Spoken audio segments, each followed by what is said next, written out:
run, there has to!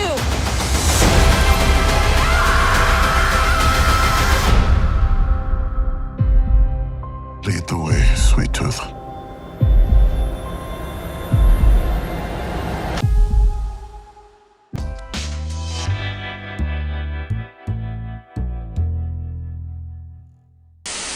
I want to thank you both for bringing this story to life with such commitment and heart and emotional resonance. I read Sweet Tooth as it was hitting the stands back in the day from issue to issue, and your version of Lemire's story turned out better than I ever hoped it could be. I remember when I saw the first episode and I was just blown away, and I've been following it ever since. So thank you so much for putting so much effort into this show. It's incredible. Thank you so much. So, like, I think why that means so much is because when you have people who are into the original source material, as in the comic, is so you kind of are worried that they're not going to be able to accept what you do because it's coming from your creative experience and it's going to be inevitably different from the comic book. But the fact that you actually think it's actually better, I didn't think that anybody would say that. That's amazing. Thank you very much. Like, the creator of this show, well, based off the comic book by Jeff Lemire, Jim Mickle, visionary, incredible twist on it to make it like applicable to all age groups, like absolutely. And I love how he made it so like viewer friendly. It's great to see. Thank you so much. Yeah, the expansion of character and story is incredible. So I imagine that the two of you have formed an incredible bond while working on Sweet Tooth.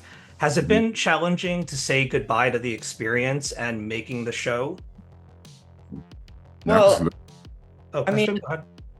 oh, sorry. I would say it's not necessarily like hard to say goodbye.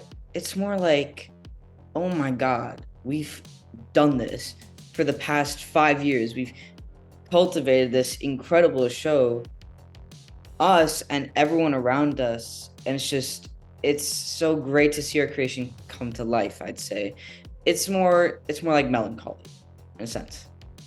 And for me, I would say, like on our last day of filming, I think there were a lot of tears. There were a lot of tears. I know there was a lot of tears. A lot of people cried because genuinely, the cast, the crew, all the actors, the director, it was a labor of love. Like literally, that's what I think people always tell me they get from it comes across on screen is that everybody genuinely loved working on the show.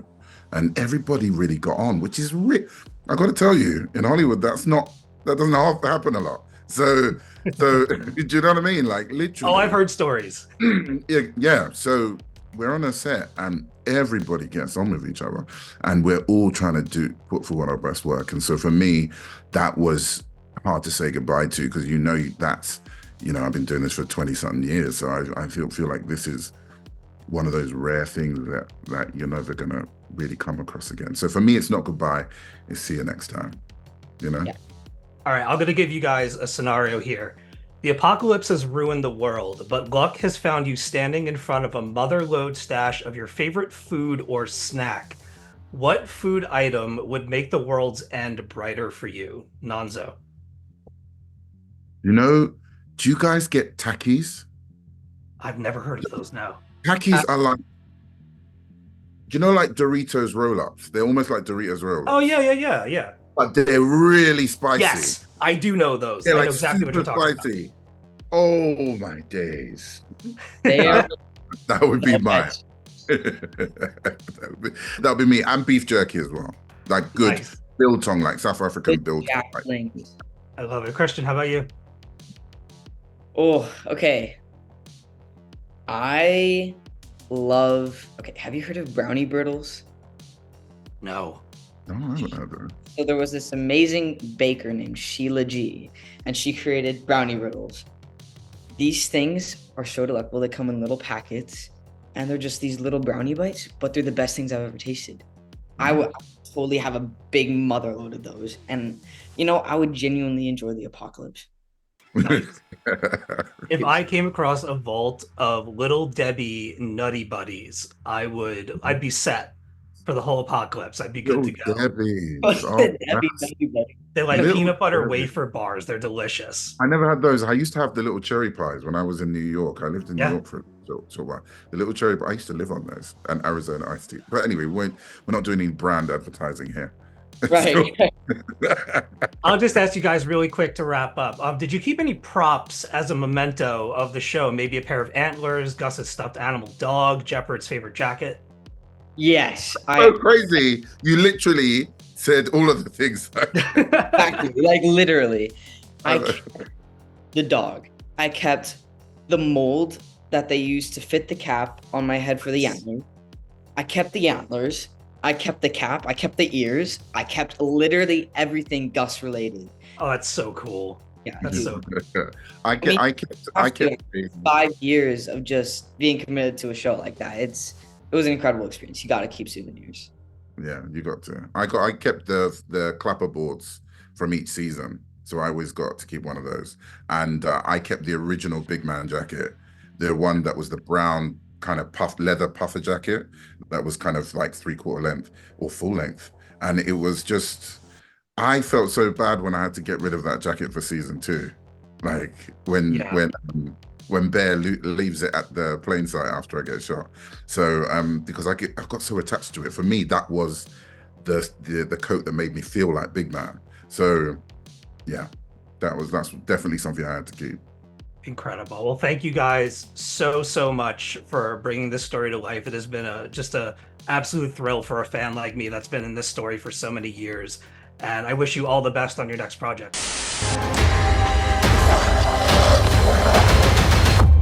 Undoing hybrids isn't enough. We have to eradicate them. I just saw that Sweet Tooth is #1 on the Netflix charts and has a 100% rating on Rotten Tomatoes. Congratulations. Is that true? I'm so Yeah. excited. I never check that stuff, but maybe I will since it's good news. Yeah, Nonso just tweeted it out on his account. Oh, okay. I'll look. I haven't been on socials today. All right, I'm gonna ask you a few questions.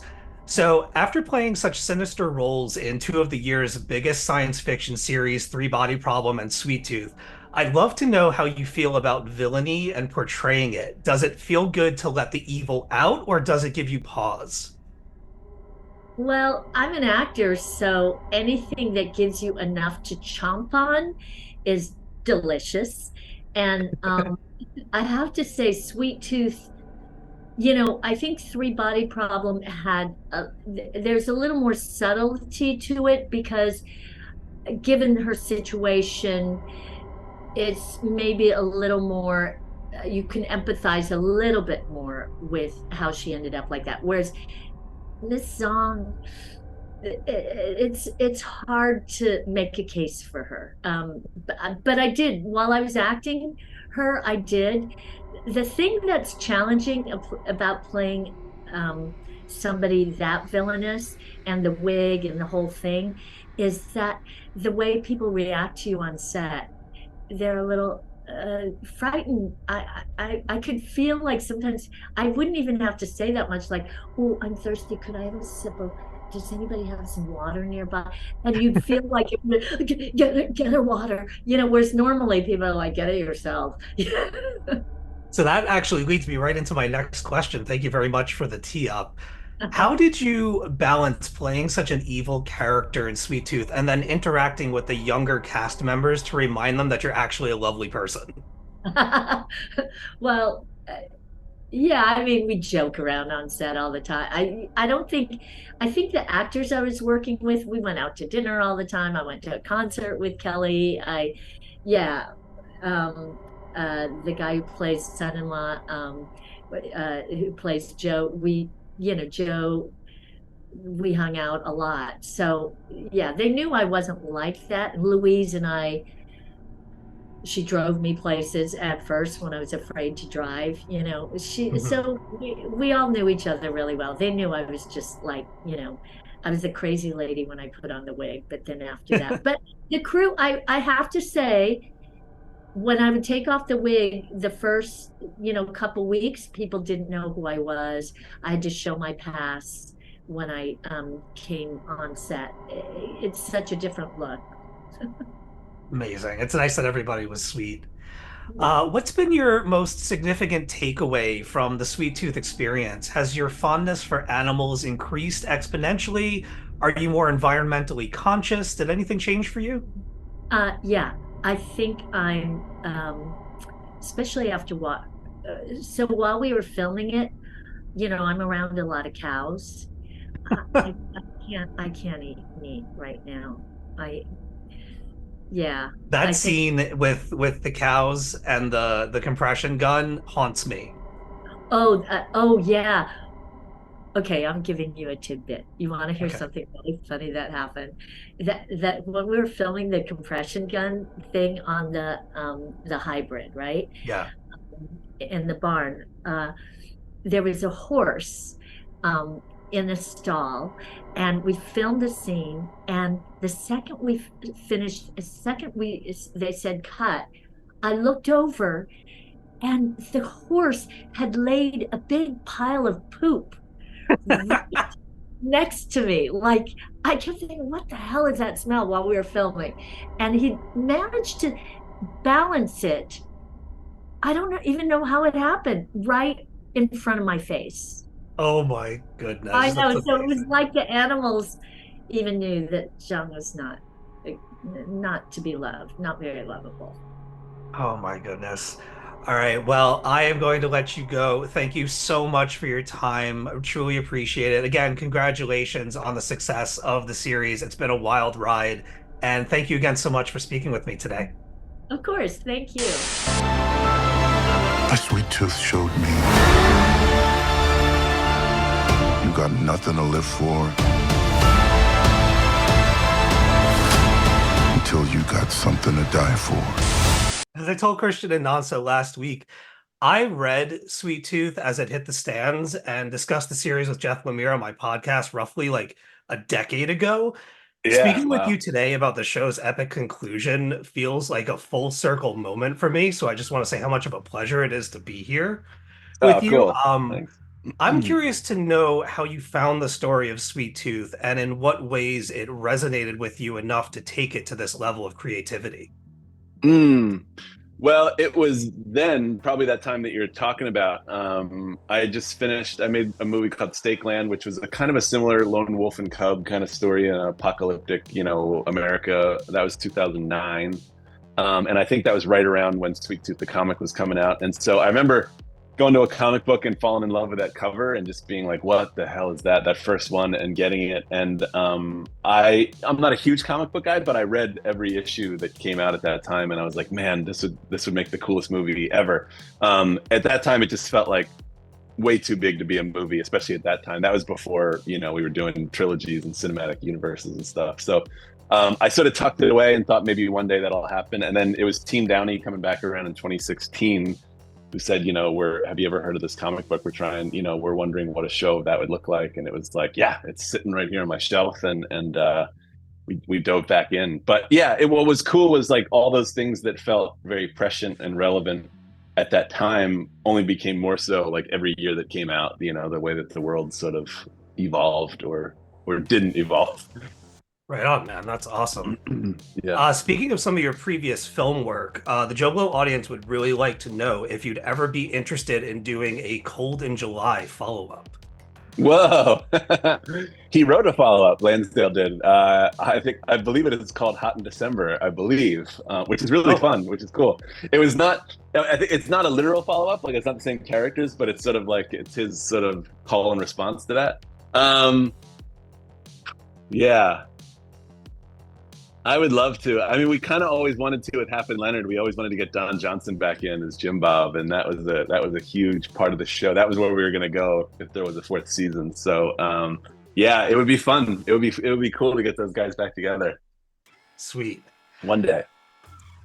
So, as a creator, how do you balance the horror of a post-apocalyptic setting while maintaining a sense of hope, especially one that's inherent to the character of Sweet Tooth? That has to be a really delicate balance.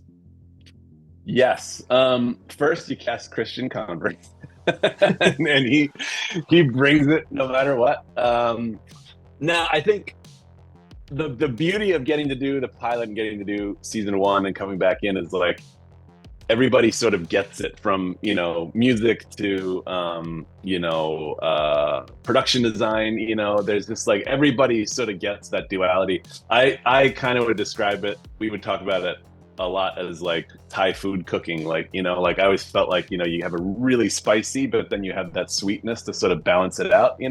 And those two things live together and they sort of feel off each other. So that was the same for us for like story points, but also with the visuals and also sort of how things were presented. It was like every time it starts to get a bit too hopeful, we sort of reel it back in, and then same thing the other way. So that was modulated. A lot of it, honestly, also came from the Joe Lansdale thing. I think that was a thing that he does so well in his stories, and he had such a sort of a balance on it. And I think doing that and then jumping into Hap and Leonard and sort of some of those storytelling rhythms, I think really stuck as it went forward and became a part of the show. But it was a conscious thing. It wasn't like an accidental thing. It was something we sort of had to keep in mind all the time, really. Love it. Man, like when I heard this was announced, my brain went wild with the possibilities of what this could look like. And I remember watching that first episode and just being blown away by the production value, the overall look of the show and the feel of it and everything. And you nailed it. You really, really did. Thanks. Thank you very much. Thank you. So I know you said you're not much of a comic book guy, but I gotta ask for my own interests. Is there any other like indie comic book property that you'd be interested in adapting? Because I think that your sensibilities would be perfect for an adaptation of Jeff Lemire's Descender or Jonathan Hickman's East of West. Oh, cool. I know Descender. I haven't read East of West. I know of it, but I haven't read it yet. That's cool. There is one that I'm actually I can't say which, because I'm actually working on putting a pitch together for that right now. It's quite ambitious and it's quite audacious, and so I have a feeling that there will be a lot of people that sort of scratch their heads when I try to get it out there. But hopefully that's something that we can cook up in the very near future. Right on, man. Well, thank you very much for your time. I appreciate it, and thanks for bringing us along on the journey. Yeah, thanks for going along. I appreciate man. it. Take care. For the last 10 years, everyone has wondered which came first. The hybrids or the sick?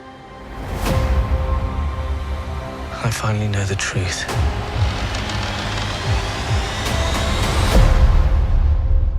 Guys, we need to talk about Alaska. Susan, Amanda, thank you so much for joining me today.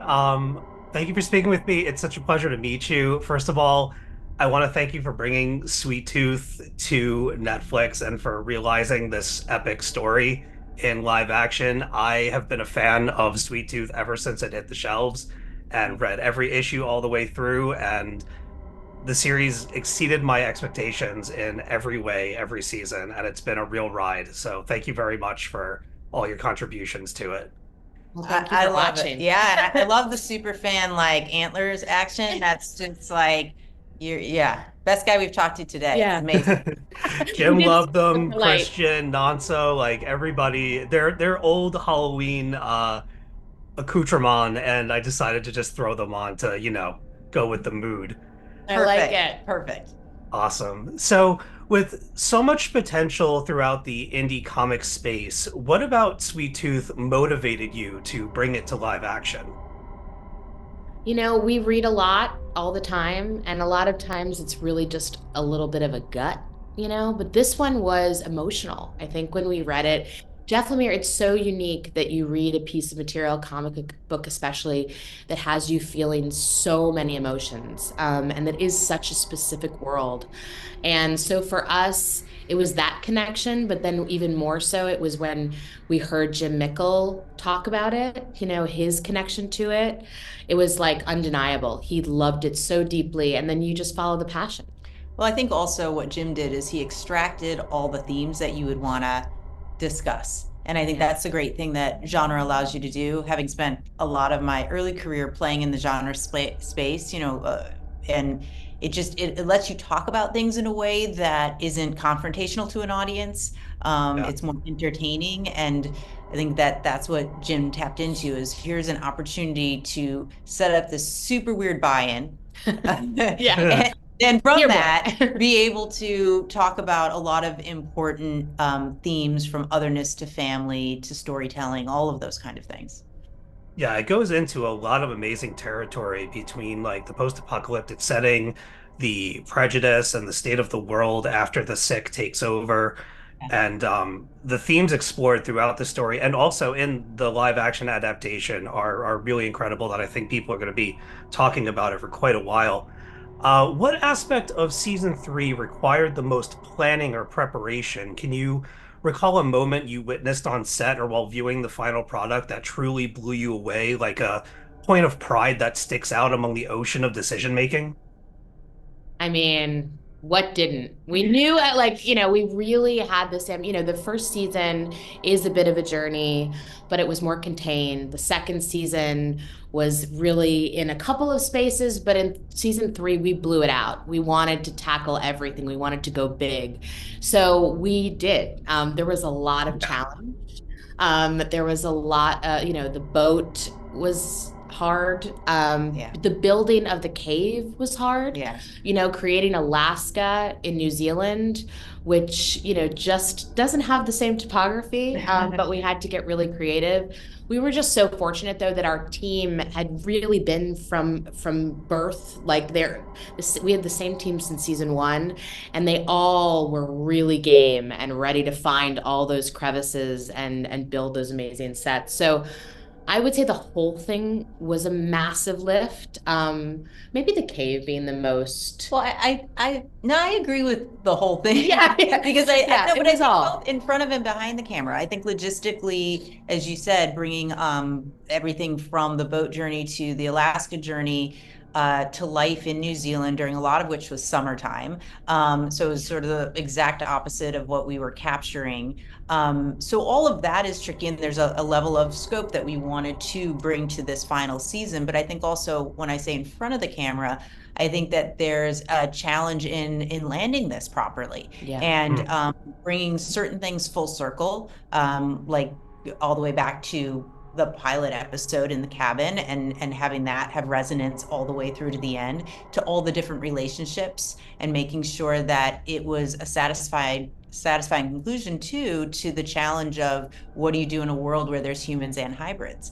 So it was just a lot of different aspects to tackle. Ambitious. Yeah. Love it. What was the funniest oops that you encountered during production, and how did you learn from it? I mean, well, season one, those antlers kept falling off. They just kept falling off. Because we didn't want him to have to walk around and bump into things. So they had to be able to break away. We've really troubleshooted a lot of that. All the puppeteering exploration with Bobby. Oh, yeah. And we had everything from a wired animatronic to then realizing actually that looks weird and creepy. And so we really had puppeteers that were hands-on and all in gray and that we had to paint out. So there was a lot of troubleshooting throughout the process. Season three, the cave itself, there was just stuff falling out from all different places at times that were, there was just, it's always fun, but a bit of oops, followed by quick action. Yes. Puppetry has always been, that's been like my passion outside of the writing and the journalism and stuff like that. That was what I wanted to do as a kid. So seeing like all the practical effects throughout the seasons was like such a joy. I get a little bit tired of seeing a bunch of CGI, like overuse, and so to see that stuff incorporated into the journey was really refreshing and kind of old school, like a little bit of Jim Henson magic. Well, And I love that. Jim Mickle's referenced all the time. So that's where you and Jim Mickle are very aligned, and wanted to do as much practically as possible, and then have the visual effects just kind of make things seamless that you simply couldn't do. So Sweet Tooth has always struck me as a contemporary dystopian fairy tale of sorts. Is there like a moral or message that you'd like audiences to take away from Gus and Jeopard's journey? So many. Yeah, I mean, we talk about there's a handful of them, and they're all interconnected in terms of a willingness to understand others and situations coming out of something that is very difficult and finding hope in places that you wouldn't normally think you could find hope. And I think for us, the exploration of otherness was really important. As this crazy concept of hybrids after a sick is introduced, people have very differing reactions on how accepting they are of that. And is it fear? Is it adoration? You know, whatever. It runs the entire spectrum, and Gus has to face all of those. I think the concept of family and what that means, because he and Jep are both without a family at the top of the show back in season 1, end of episode 1. And together they form this beautiful kind of mixed family. So I think that's really important as well. Yeah, I think redemption is a big part of it. I think it's also that you could make mistakes and make bad choices, and you could still in the future make good ones and change the course of your own future. You know, I think that's a lot for Jep. I think it's for Seigh. I think it's a lot of our humans embark on that. I think we even in this season that Zhang does. Maybe not. I don't know. I think, but yeah, her I'm not daughter. sure. But her daughter does, you know. But I think it's uncovering all those complexities of humanity in all of its darkness and all of the beauty. And I think my favorite one, which is the more meta of all of them, is that we start episode 1 hearing a voiceover. Yeah. And we end the series understanding what that voiceover is. Yeah. And there's one reveal of what it is. But then if you step back, you realize that the lesson here is that you do have to keep telling people stories. Yeah. You have to seek to understand, and you have to carry it on. And it's ways that we continue to grow and evolve, but it's also how we keep people that were important to us alive. Yeah. Well, thank you both so much for spending time with me today. I'm a big admirer of your work, and best of luck on everything that you got going on in the future. Awesome. Thank you. Thank you. Thank you. Take care.